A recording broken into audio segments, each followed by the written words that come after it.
Hello and welcome to Narayana IS. I am Pratik, your faculty for Daily News Analysis. Now, as part of DNA, we are going to discuss 5 important topics from the Hindu and the Indian Express. So, let's have a quick idea about the topics that we shall be discussing in this session. The first topic is taken from Hindu page number 8. Now, the President of China is on his inaugural visit to Europe. Now, this article has to be understood in the backdrop of the relations between China and the Western countries. The second article is taken from Indian Express page number 12. This article talks about the model code of conduct. The author tries to highlight how the model code of conduct is violated by the candidates and the campaigners of the political party, and how Election Commission of India is a mere spectator to the violating model code of conduct. The third article is taken from Indian Express page number 12.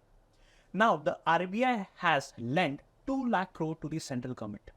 This is more than the amount that the central government had expected in the interim budget. This amount that the RBI has lent to central government will help the central government to reduce the fiscal deficit. The fourth article is taken from Indian Express page number 14. Now, Goa is geared up to recreate the Chinese Lantern Festival. The environmentalists have cautioned that this festival could harm the ecosystem where the olive ridley sea turtles exist. The fifth article is taken from Hindu page number 2. This article talks about the Agnipath scheme. Now, it's been 2 years since the day Agnipath scheme was launched. So, this article is just going to discuss about the Agnipath scheme, right? So, these are the 5 topics that we shall be discussing in today's session. And finally, we shall be discussing few practice questions for you to understand the type of questions that can be asked in the examination. So let's get started. Students, the title of the first topic is A Visit to Preserve China's Interest in Europe. Now students, in this article, you are expected to understand China's global influence, especially in the European continent. Again, you can map this particular topic under GS paper 2, effect of policies and politics of developed and developing countries on India's interests, right? So in this article, they are not mentioned how the ongoing development might impact India's interests, but we'll also try to understand the India's interests, or for that matter, the development or the impact of the ongoing development on India's interests and what India can do in order to ensure her interests are safeguarded. So, a question was asked in the year 2016 in the UPSC examination. South China Sea has assumed great geopolitical significance in the present context. So, questions of this nature can be expected in the examination. So, the context is, in the last 5 years, for the first time, Chinese President Xi Jinping has visited 3 countries in Europe. The countries are France, Serbia, and Hungary. Now, each country, that is France, Serbia, and Hungary, they represent a different stance towards Europe and China, right? So, let's try to know more about this particular topic. Now, the President of China, Xi Jinping's visit to 3 countries, right, including France, Serbia, and Hungary, right? It is seen as a strategic move by China. It is seen as strategic move by China. Why? Because these 3 countries have different stance towards Europe and China. For example, when it comes to France, it advocates for Europe's strategic autonomy. Serbia is a non-NATO, non-EU ally which is close to Russia, and Russia and China are good friends. And Hungary is a pro-Russian country that has blocked several EU restrictions against China. So these 3 countries are very, very important for China, and that's the reason the President of China has preferred to visit these 3 countries. Now, students, during the pandemic, COVID-19 pandemic, China was isolated, and this forced China to reassess its global investment strategies amidst the economic challenges. During the same period, the geopolitical landscape transformed. Why? 1, because Russia invaded Ukraine. Secondly, there was a trade war between China and the United States, which got transformed into technological war. Now, the Biden administration has refused to transfer the technology to China. This is one point. Now, China is accused of dumping cheap goods, particularly in the EV sector, which is a problem both in the United States as well as the Europe. Next, the visit of Chinese president to these 3 European countries has a plan. And what is the plan? China wants to prevent the European Union from aligning with the US. So China wants that the European Union and the USA should not come close. China also wants to avoid a trade standoff with the European Union. By doing this, China wants to bolster its image in the European Union region. The President of France, Emmanuel Macron, he sought to protect the French trade interests and has urged China not to supply weapons to Russia. This is another point. Then, Chinese president also met the president of the European Commission. The European Commission president advocated for reducing dependence on Chinese imports and technology, and she advocated for a balanced trade. This is another point. Now, France and European Union are united. Why?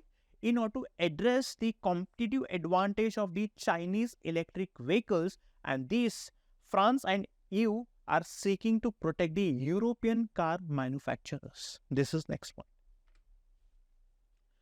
Now, the president of China, he received a warm welcome in Serbia and Hungary. Why? Because in these countries, China has invested heavily. For example, China has invested in copper mining and steel processing plant, and the total investments has reached $5.5 billion. Now, a significant Chinese investments in these two countries is the Belgrade. Now, Belgrade is the capital of Serbia and Budapest is the capital of Hungary. Now, China has invested, or one of the specific investment project is this Belgrade-Budapest high-speed railway project. Then there are plans for further infrastructure projects like roads, tunnels and bridges. China is also planning to set up factories in Hungary, battery plant and EV factor to supply to the European markets. Now, Hungary is China's closest ally in the European Union. So, through Hungary, China can access the European markets, right? This is another. Now, this 17+1 initiative is an initiative to bolster the relations between China and the Eastern European countries.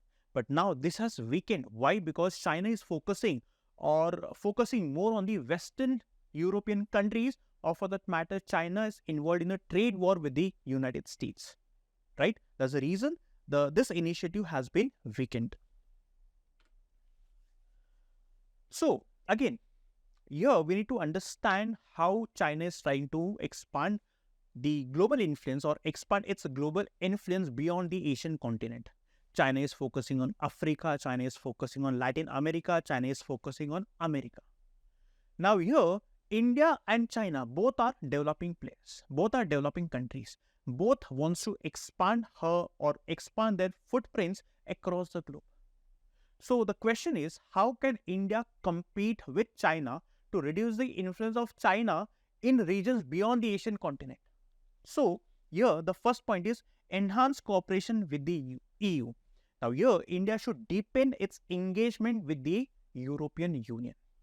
India has to capitalize on European Union's approach towards China. Now, European Union is cautious when it comes to dealing with China.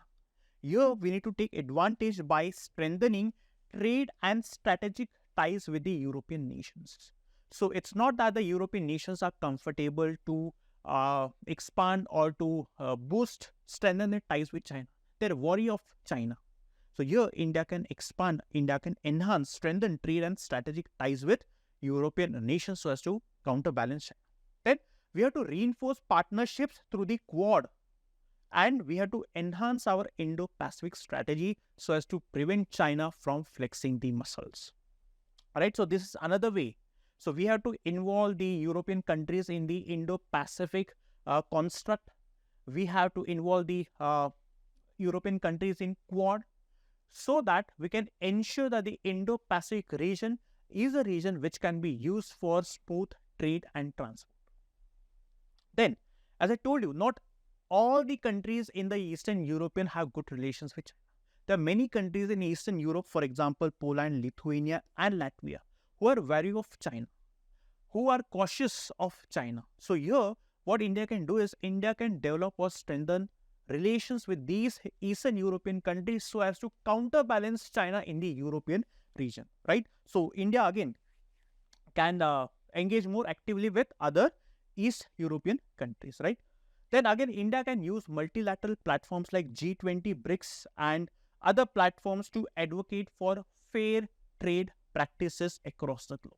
So these are various options that India has got, which India can leverage and ensure that India's interests are safeguarded. So again, here we get to see that China is trying to cement its influence amidst the global geopolitical shifts. So if China is trying to cement its influence, India can also do the same. How? By incorporating or having a multifaceted strategy encompassing diplomatic, economic, and security dimensions. So we have to strengthen alliance, we have to boost the manufacturing and technological base, we have to actively engage with the Eastern European countries like Poland, then we have to develop alternative trade routes so that we can effectively safeguard our interests and also can emerge as a significant player on the global stage. This is the article. I hope since you understood the article. Students, the title of the next topic is Model Code and Context. Now, in this article, it is important to understand the importance of Model Code of Conduct, the challenges to implement MCC, and the solution or the way forward, right? You can map this topic under GS paper 2. So, in the year 2022, a question was asked in the UPSC examination. The question is, discuss the role of the Election Commission of India in the light of the evolution of Model Code of Conduct, right? So, once you go through the explanation of this article, you'll be in a position to address the answer of this question, right? So, the context is Satyameva Jayate, right? Now, this was a motto that we adopted on the 26th of January 1950, the day India became a republic, and this motto was taken from Mundaka Upanishad. A day prior to 26th Jan, Election Commission of India was established. The responsibility of ECA was to enable us to exercise our democratic right to form the government. This was a responsibility of Election Commission. Now, the Election Commission is expected to provide a level playing field so that the political parties, candidates, and campaigners do not exercise undue influence on voters using money and muscle power or by their mendacity, that is the art of deceiving people. This was the purpose Election Commission of India was established. Now, what is MCC? Now, MCC is nothing but a set of guidelines. It is a set of rules by the Election Commission of India. Purpose is to regulate the political parties and candidates. The objective is to ensure free and fair elections in India, right? To ensure that the democratic means are adopted or democratic means are practiced to form the government. The model of conduct, the MCC, also tries to ensure that level playing field, right? Level playing field exists and unfair practices should not be practiced, right?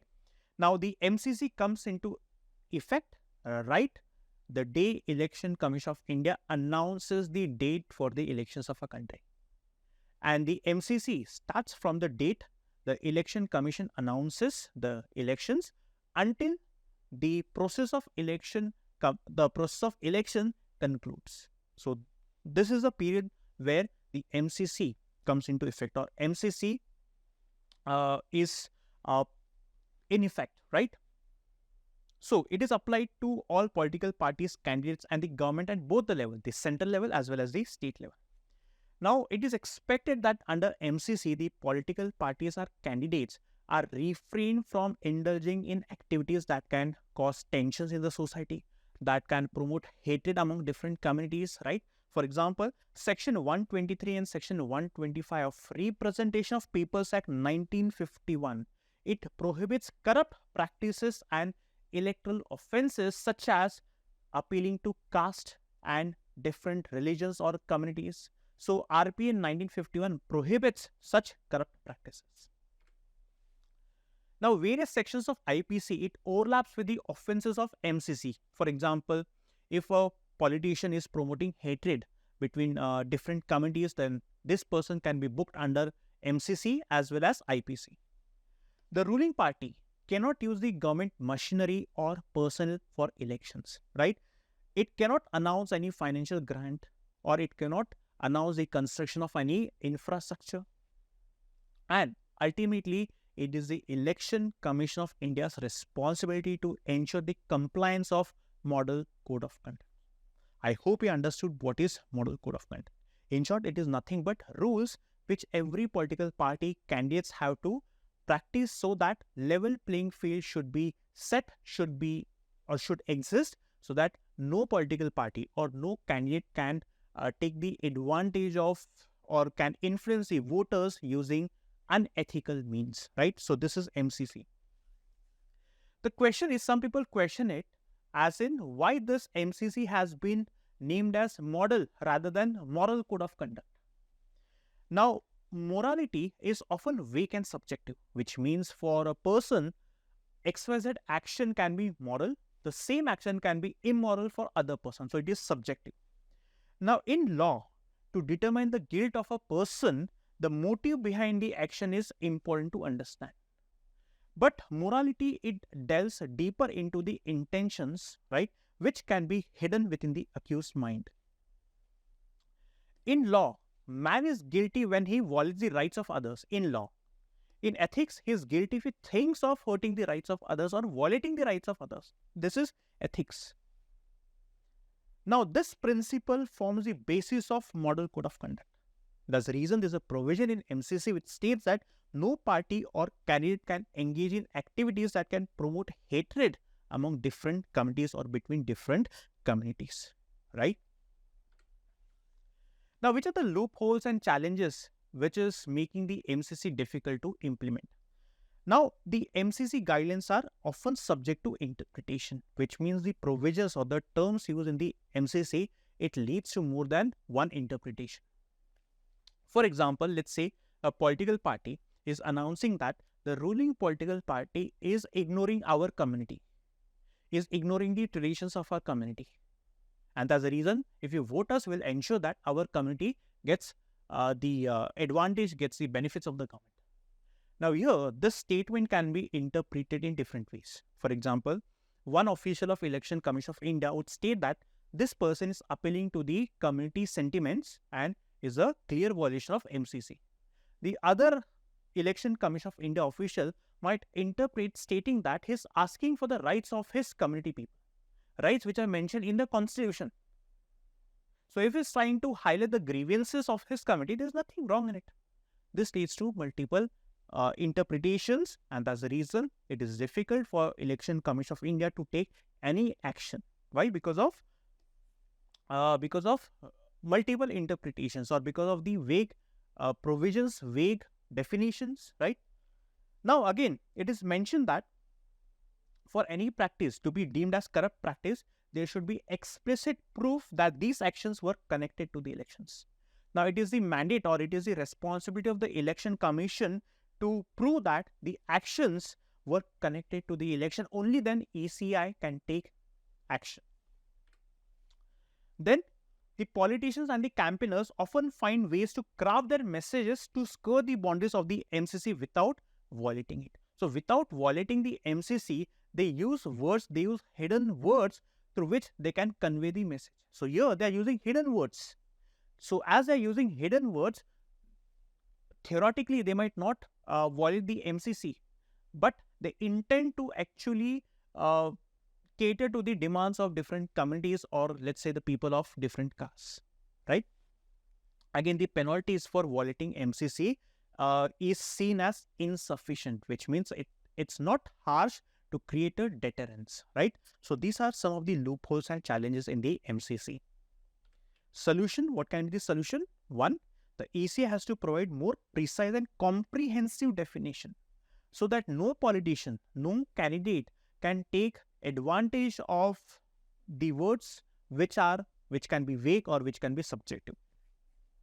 So again, the ECA has to reduce ambiguity and ensure consistent interpretation and enforcement across different cases.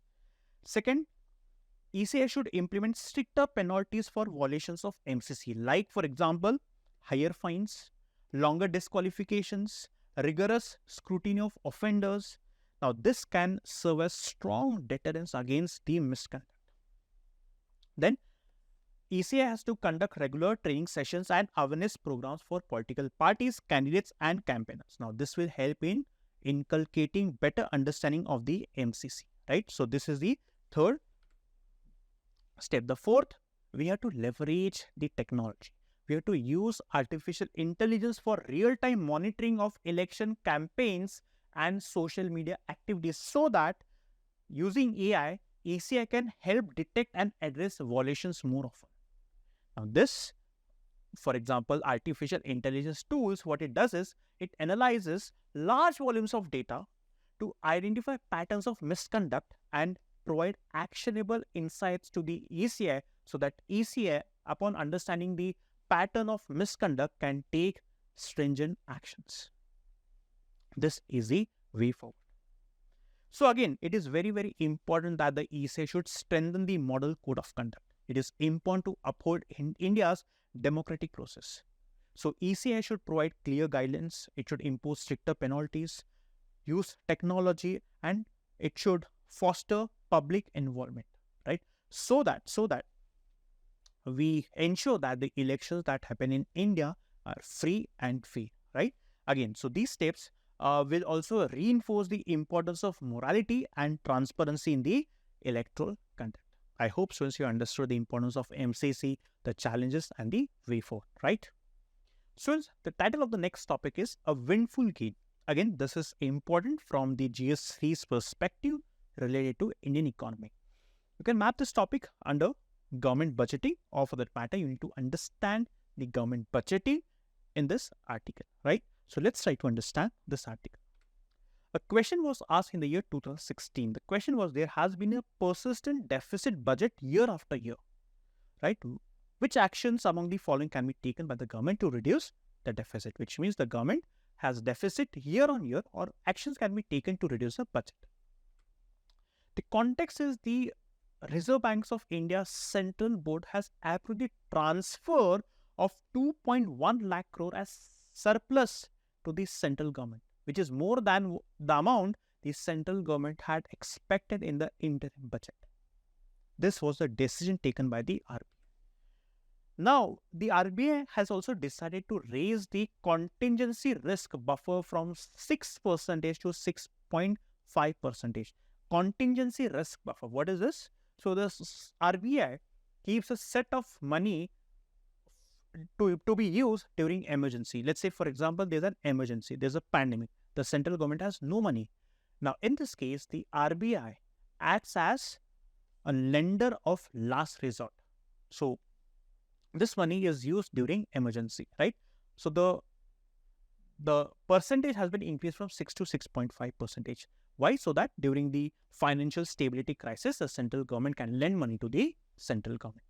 Now, this decision was taken on the recommendation of former RBI Governor Bimal Jalan, right? Now, the government intends to reduce the fiscal deficit from 5.8% to 5.1% in 24-25. And this surplus transfer from RBI to central government is going to help the central government to reduce the fiscal deficit, right? In this context, it is important to understand few types of deficits. For example, first is revenue deficit, which occurs when the government's revenue expenditure exceeds its revenue receipts. Now, what is revenue expenditure? For example, whenever the government, right, pays interest on loans, right? This is an example of revenue expenditure.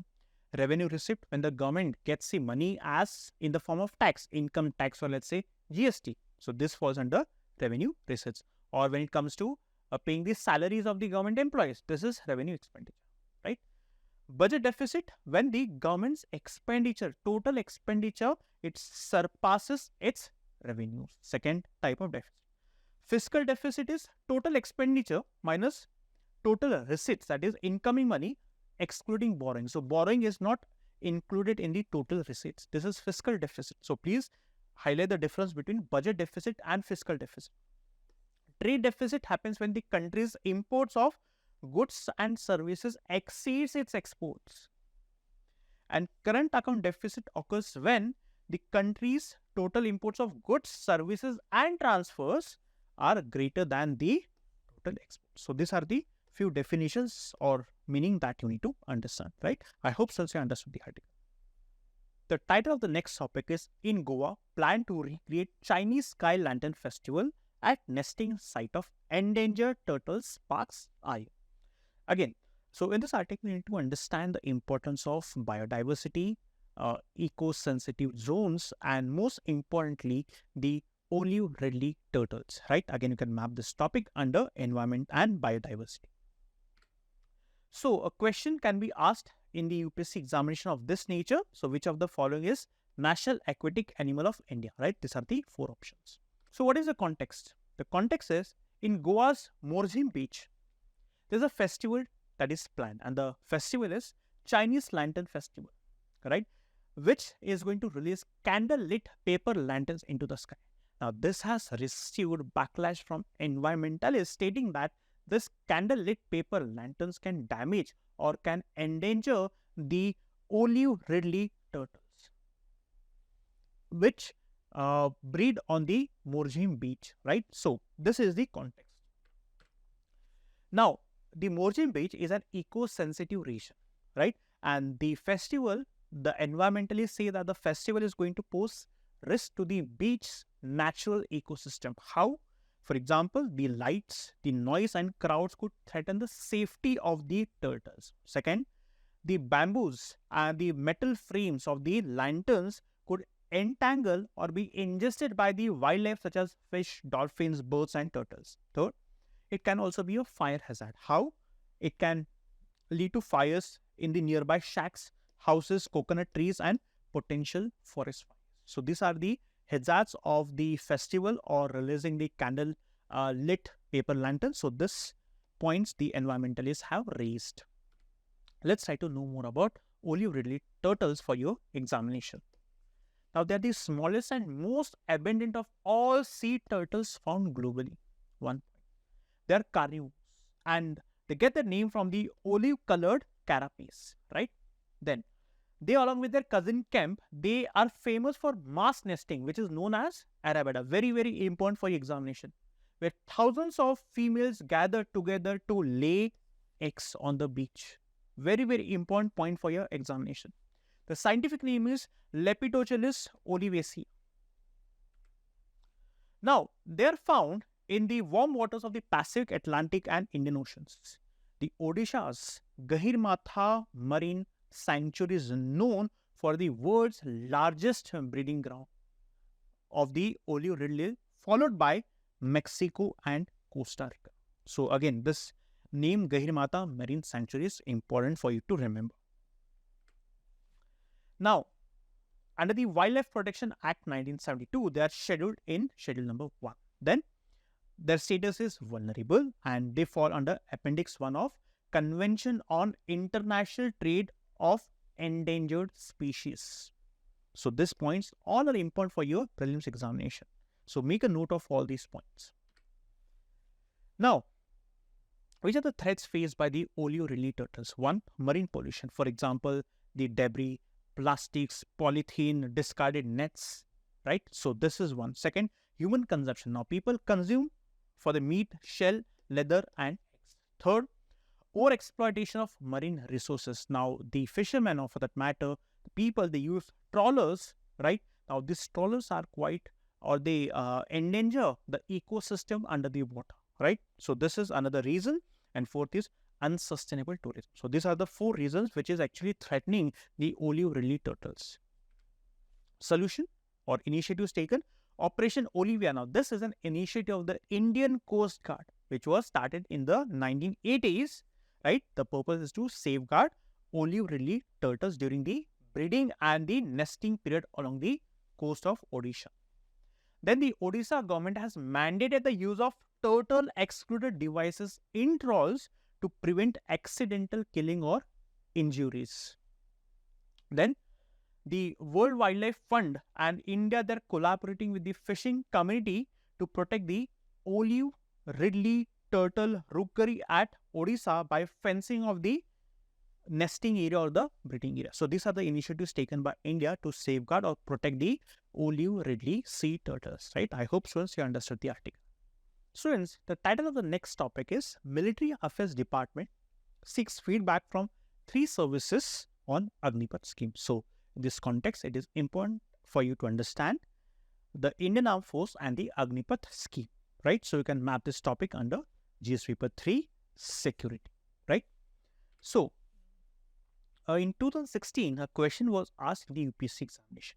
The terms hot pursuit and surgical strikes are often used in connection with armed action against terrorist attacks. So discuss the strategic impact of such actions, right? So again, questions of this nature can be asked. What is the context? It's been 2 years since the inception of the Agnipath scheme. Now, Agnipath scheme was introduced to recruit soldiers into the 3 branches of Indian Armed Forces, which are Army, Navy and Air Force, right? This is the context. Now, let's try to know more about Agnipath scheme. Now, the purpose is to allow motivated and patriotic young people to join the Indian Armed Forces, 1, for a limited period of 4 years. Now, the people who will be a part of this scheme will be known as Agniveers, who get a chance to serve in the army. Now, the candidates between the age of 17.5 and 23 are eligible for the ranks below the officer level. 3rd point. Now, once the 4-year period is completed, only 25% of all the candidates will be, or their term will be extended under permanent commission for 15 years. Only 25%. So, out of 4 years, 6 months will be training period and 3.5 years would be the actual deployment. So these are the characteristic of features of Agnipath scheme. Now the Agniveers will receive a salary of 30,000 and eventually by the time they complete 4 years, their salary will increase to 40,000. Now 30% of their salary will be contributed to Seva Nidhi program. The same amount the government will spend, and finally after the end of 4 years, the Agniveers will take back home 11.71 lakh, right? So this are the benefits.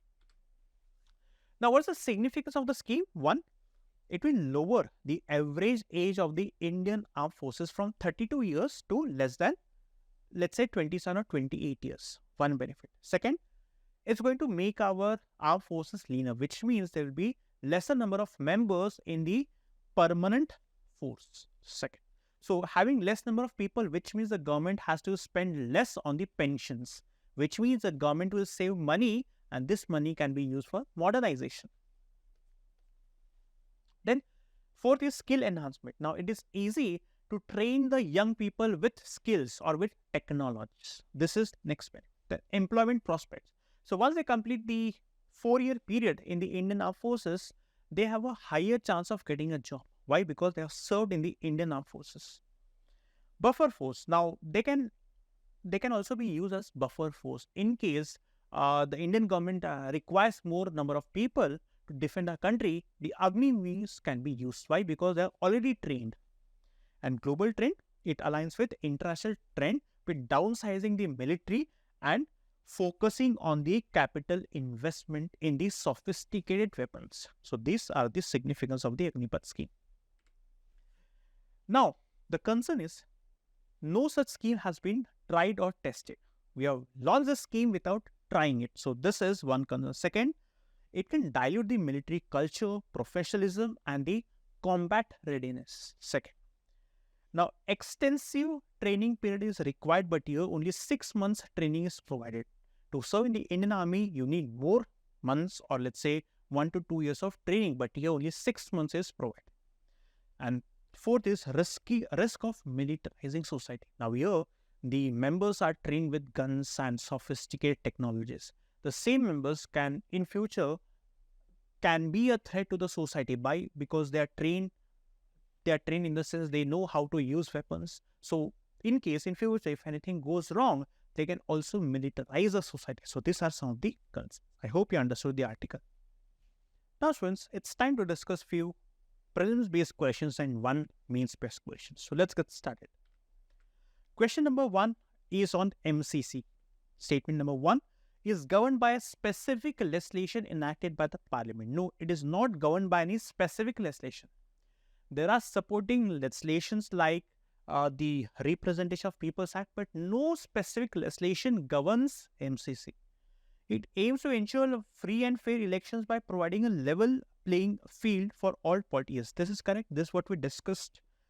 Provisions under MCC are legally enforceable. Yes, they are enforceable under RPA 1951. We have discussed this. The MCC prohibits any appeal to caste or communal sentiments for securing vote. Even this is correct. So it has to be 2, 3 and 4, which means option C is the correct answer, right? The next question. The question is, revenue deficit occurs when the government's revenue expenditure exceeds its revenue. Yes, this is correct. Fiscal deficit is the total expenditure minus the total receipts, excluding the borrowing. It's not including borrowings. This is incorrect. Primary deficit is the fiscal deficit excluding interest payments on previous borrowings. Yes, this is correct. Trade deficit occurs when a country's imports of goods and services exceed its export. Yes. And when it comes to CAD, current account deficit, here it's goods, services and transfers. Yes. Yes, even this is correct. So, which means that only second number, statement number 2 is incorrect, which means 1, 3, 4 and 5. 1, 3, option C is the correct answer. Next statement is regarding RBI. Now, RBI has approved a transfer of 2.1 lakh crore as surplus to the central government, which is significantly higher than the amount estimated in the budget. Yes. The contingency risk buffer has been increased from 6%. No, it's 6.5%. Right? We have discussed this. The transfer of surplus by RBI is expected to help the government in reducing the fiscal deficit from 5.8 to 5 point. Yes, this is correct. The decisions regarding the surplus transfer and contingency risk buffer were based on the recommendation of an expert. No, this is Bimal Jalan. This is incorrect, which means statement number 1 and statement number 3 are correct. Option C is the correct answer. With respect to Agnipath scheme, now this scheme applies to the Indian Army and Navy but does not apply wrong. This is applicable to all the 3 schemes. Candidates aged between 18 and 23. No, it's 17.5 and 23. It allows 50% of the recruits to serve an additional 15 years under permanent. No, it allows 25%, which means even this statement is incorrect. This statement, which means none of the above. Option D is the correct answer. With reference to olive ridley sea turtle, now they are smallest and most abundant of all sea turtles found globally, who get the name from the olive-colored carapace. Yes. They're found in warm waters of Pacific, Atlantic and Indian Oceans. Yes, correct. Where Mexico's this beach in the Pacific is known as the world's largest rooker is the Gahirmata Sanctuary in Odisha. So this is incorrect. The second part of the second statement is incorrect. So here option A is the correct answer. Now let's discuss a means-based question. Discuss the strategic importance of Eastern Europe in current geopolitical scenario. How can India leverage its relations with Eastern European nations to counterbalance China and Russian influence in the region?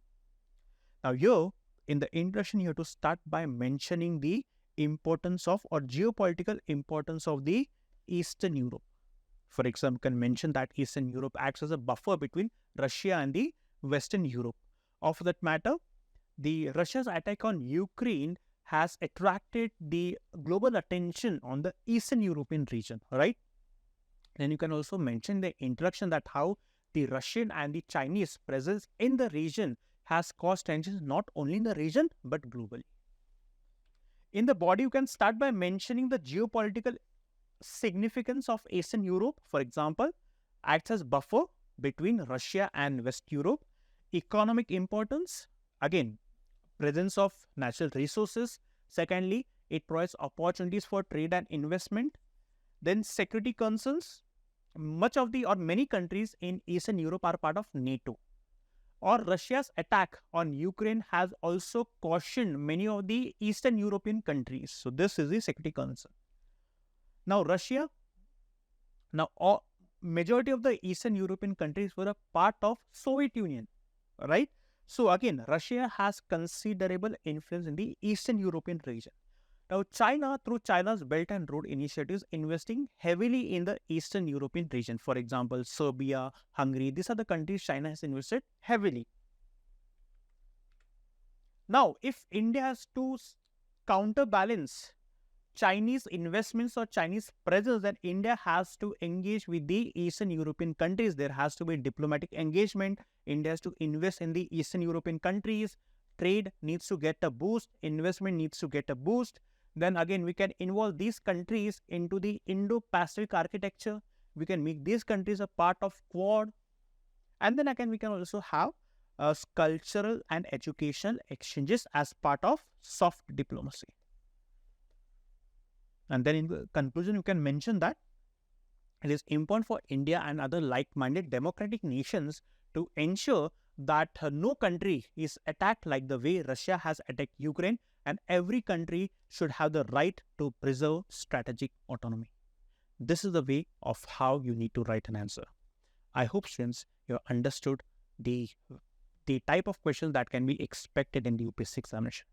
And that's it from our today's daily news analysis session. Students, I hope you understood all the 5 articles.